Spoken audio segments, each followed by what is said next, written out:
Muito bem, estamos de volta com o nosso Gazeta Entrevista desta noite para a sequência do programa. Um oferecimento especial do Guaranabaré, que é o Guaraná dos Acrianos. O Guaranabaré é distribuído no estado pela Acrebir Distribuidora Ambev. Tenha sempre na sua casa Baré geladinho, presente nos melhores momentos da nossa vida. Uma notícia bombástica sacudiu o setor produtivo do estado ao longo dos últimos dias. O Ministério Público Federal no Acre, o Ministério Público do Estado e o Ministério Público do Trabalho entraram com ação civil pública contra 14 frigoríficos e contra o próprio IBAMA, o Instituto Brasileiro de Meio Ambiente, visando proibir o comércio de carne oriunda de áreas embargadas em razão de desmatamento ilegal e da exploração do trabalho escravo no estado do Acre. O valor da ação é de mais de 2 bilhões, não são milhões não, são 2 bilhões de reais entre multas a serem aplicadas aos frigoríficos e o pedido de dano moral ambiental. Segundo a ação, os frigoríficos se beneficiaram do ciclo de ouro e se beneficiam do ciclo de lucro da carne, que é o maior na região amazônica, que entre outros locais, porque os produtores não cumprem as exigências legais e ambientais, possibilitando o preço baixo na origem. Eu vou conversar no Gazeta Entrevista com o presidente da Federação de Agricultura e Pecuária do Acre, Assuero Veronês, que disse até mesmo durante a semana que se forem realmente aplicadas essas medidas, inviabilizaria o comércio de carne no Acre de uma vez por todas. Presidente, muito boa noite, tudo bem? Boa noite, tudo bom, Alisson? Prazer te receber aqui no Gazeta Entrevista mais uma vez. Antes da gente trocar nesse assunto, a mobilização em Brasília em prol da rápida votação e aprovação do novo Código Florestal foi forte. Mais de 23 mil pessoas encamparam o movimento. O senhor estava lá com mais 30 representantes do Acre. Mas surtiu o efeito necessário? Acelerou o processo no Congresso? Sem dúvida. No outro dia, o governo, que ainda estava reticente, não tinha entrado oficialmente na negociação, e era preciso que entrasse, o ministro Palocci já chamou os ministros envolvidos do meio ambiente, da agricultura e do desenvolvimento agrário e já deu um prazo de uma semana para que eles apresentassem uma proposta para ser levada ao relator, deputado Aldo Rebelo, e com isso a coisa andou, se encaminhou e hoje estavam sendo fechados os últimos pontos para que seja votado logo após a Semana Santa. Temos a expectativa de que isso aconteça. Opa, então já é um avanço muito grande, porque a coisa está meio empacada. Exatamente. O relatório do deputado federal Aldo Rebelo foi aprovado em julho do ano passado, né, numa comissão especial da Câmara dos Deputados, e agora a coisa parece que vai andar. Exatamente. Os pontos polêmicos, desculpa interromper, os pontos polêmicos, como a questão da anistia para pequenos proprietários de áreas de até 4, se eu não me engano, 4 módulos rurais, 200 hectares, mais ou menos? Aqui no Acre um pouquinho mais, chega até perto 300, de 400. 400 hectares. A questão também das áreas de proteção permanente, da questão, essas questões mais polêmicas, como é que isso vai ficar? Quando ficou esclarecido que nada que estava estabelecido no relatório do deputado permitia novos desmatamentos, todo o foco do relatório dele era para consolidar as áreas já abertas, já em produção, ainda assim, mediante uma série de condicionamentos, e que não permitia a abertura de novas áreas, quando diminuía a área de APP num pequeno igarapé de 30 para 15 metros, era para aqueles que já tinham sido desmatados e não para novos desmatamentos. Quer dizer, quando essas coisas ficaram bem postas para as autoridades, as resistências foram diminuindo, por parte dos ambientalistas também, e foram negociados alguns pontos de última hora, e que até hoje está na imprensa, mas ainda oficialmente eu não os tenho, mas acho que chegamos a um bom termo, e acho que na próxima semana o relator já apresenta o relatório final dele, incorporadas essas sugestões de vários segmentos, inclusive do lado ambientalista, e portanto fica pronto para ser votado, acho que na última semana do mês agora, ou na primeira de maio. Falando agora desse tema que realmente mexeu com todos os produtores pecuaristas aqui no estado, As alegações são muito sérias, presidente. São alegações de uso de área de desmatamento ilegal, exploração do trabalho escravo, enfim. Essas denúncias, na sua opinião, conhece e que realmente está a par de tudo o que se refere à pecuária no Acre, são fundamentadas, são documentadas? Acho que todos sabem que a pecuária do Acre já não desmata mais há muito tempo. Há pequenos desmatamentos ainda, mas concentrados na pequena propriedade, que não tem tecnologia, que precisa aumentar a renda e que precisa produzir o seu alimento anual, a sua subsistência. Esse é onde está o foco do desmatamento hoje, que é muito pequeno.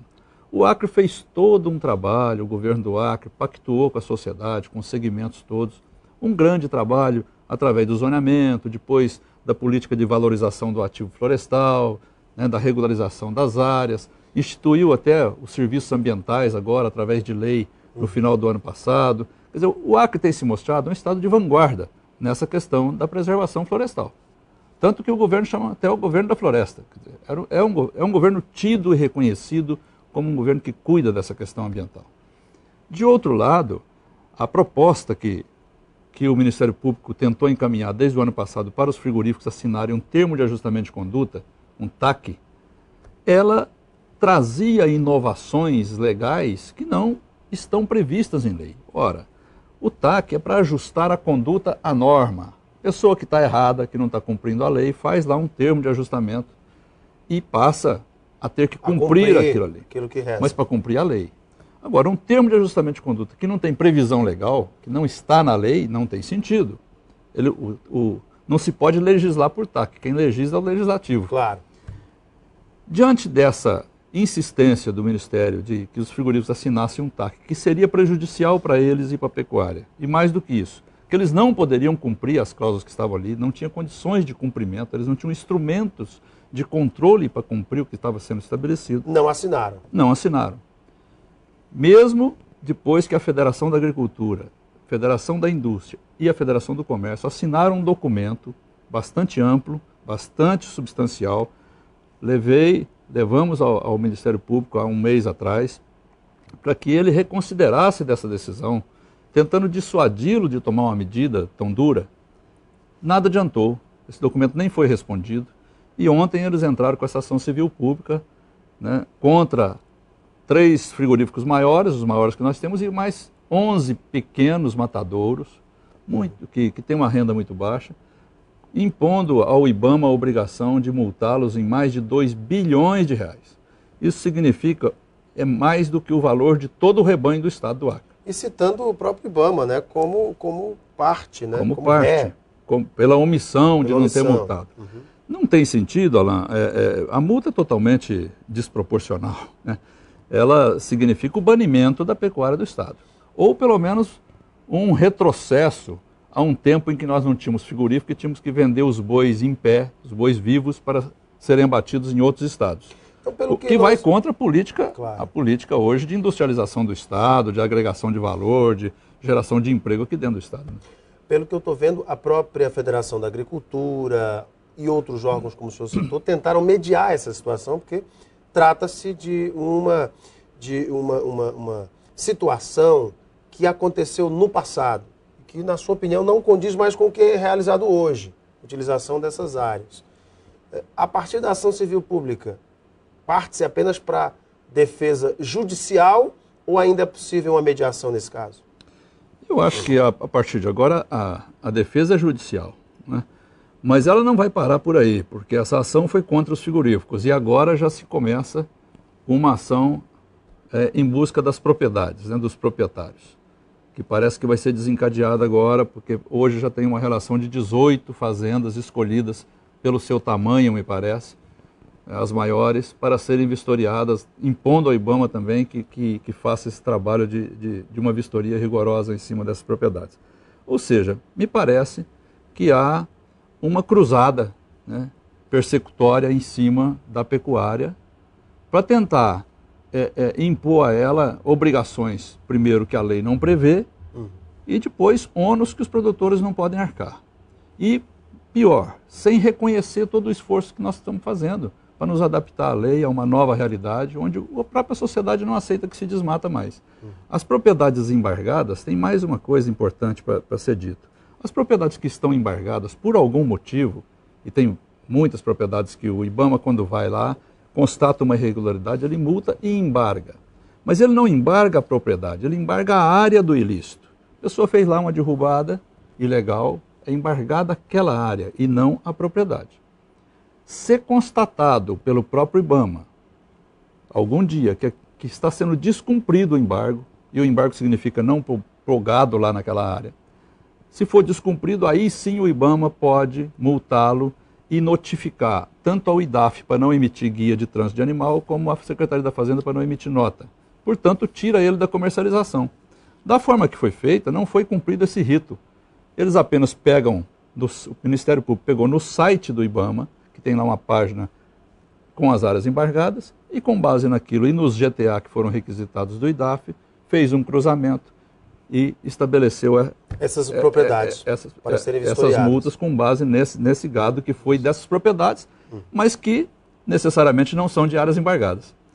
Então, há mais essa impropriedade na ação civil pública.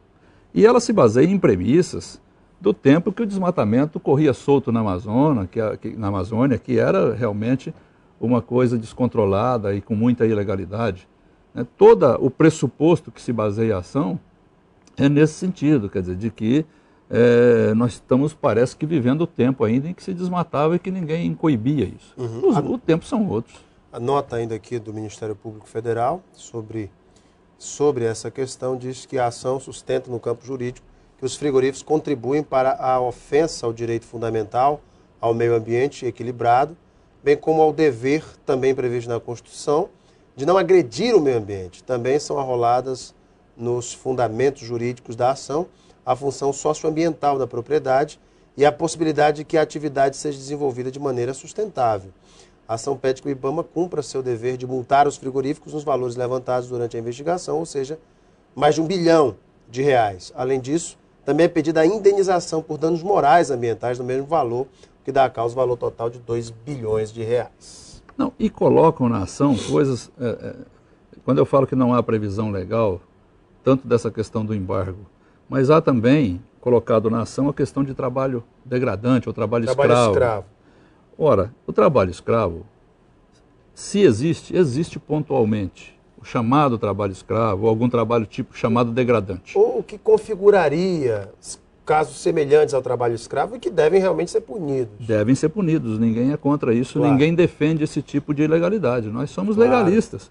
Agora, há todo um dispositivo legal para punir esses casos. Com prisão, com multas altíssimas, etc.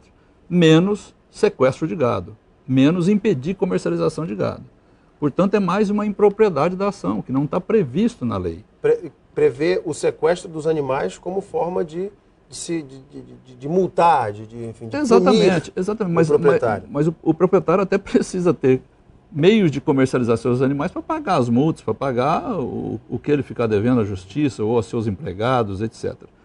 Mas não há essa previsão, né, de se prender o produto agropecuário num caso de um crime contra o trabalhador rural. A federação e outros órgãos do setor devem auxiliar esses proprietários nesta ação, auxiliá-los judicialmente, com assistência jurídica. Isso deve acontecer? Nós estamos discutindo isso no âmbito das federações. Queremos envolver o máximo possível de instituições e, se possível, o governo, porque isso deixa de ser um assunto só desse segmento, porque ele extrapola de importância na medida em que ele atinge a economia do Estado muito fortemente.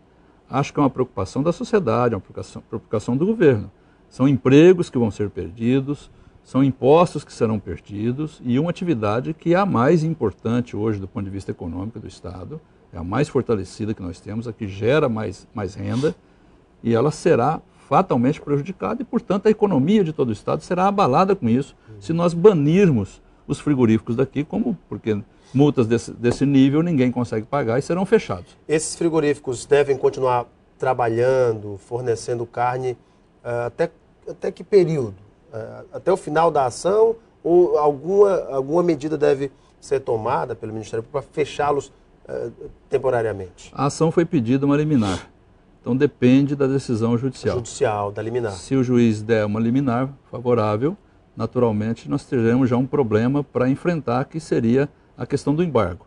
Por outro lado, nós precisamos ver como o IBAMA vai atuar nessa questão, já que ele é parte da ação, e o IBAMA vai ter que, naturalmente, na minha opinião, teria que, para cumprir o que determina a lei, teria que vistoriar cada propriedade embargada para verificar o cumprimento ou não do embargo.